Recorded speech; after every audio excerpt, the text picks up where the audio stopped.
As we mentioned earlier, Georgia's Secretary of State says fellow Republicans, including Senator Lindsey Graham, are pressuring him to find ways to toss legal ballots.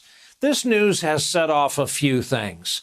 Questions about how voters will view the upcoming twin Senate races in Georgia.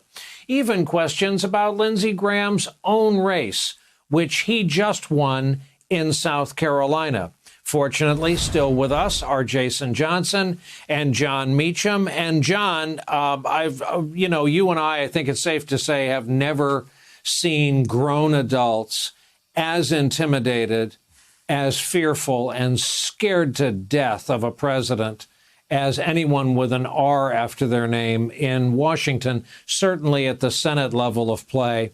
Does this Georgia Secretary of State pass for a profile in courage? Well, he's becoming the Margaret Chase Smith of the transition crisis of 2020.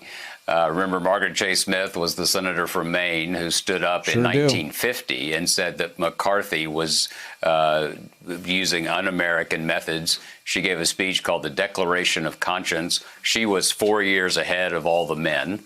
It took them till 1954. She only got 6 senators to join her, and McCarthy dismissed them as Snow White and the Six Dwarfs.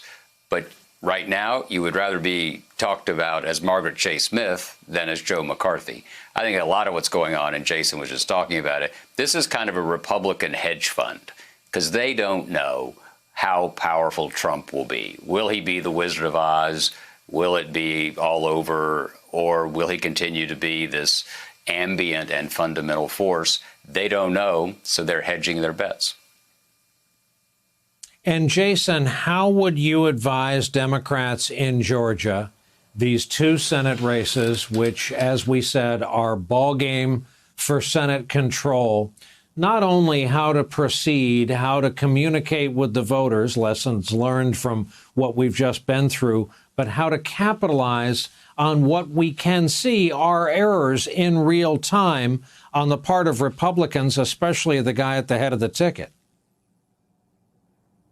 Well, look, Brian, we've already seen the devil go down to Georgia, right? Lindsey Graham being exposed now as this guy who wants to play his fiddle and influence what's going on there. That's the kind of thing that needs to be focused on. I was literally just in a conversation with some organizers and some activists earlier today, and they're concerned. They're concerned about turnout. They're concerned that the message that needs to be hammered, in particular to African-American voters, is that Joe Biden's election isn't over yet. If you want the Joe Biden that you voted for, then you have to make sure Ossoff and Warnock get into office. There have to be specific policy-tailored arguments being made primarily to young voters and African-American voters to make them turn out. Now, have there been some successes so far? Yes, you got over 600,000 people who've asked for absentee ballots, and that's great and that's wonderful. But I've been saying this all along. The focus for the Democratic National Party needs to be pouring money into what people on the ground are doing. In fact,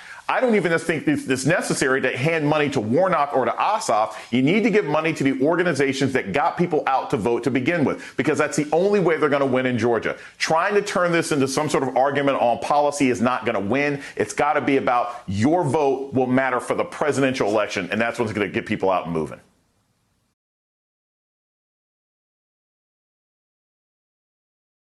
Hey there, I'm Chris Hayes from MSNBC. Thanks for watching MSNBC on YouTube. If you want to keep up to date with the videos we're putting out, you can click subscribe just below me or click over on this list to see lots of other great videos.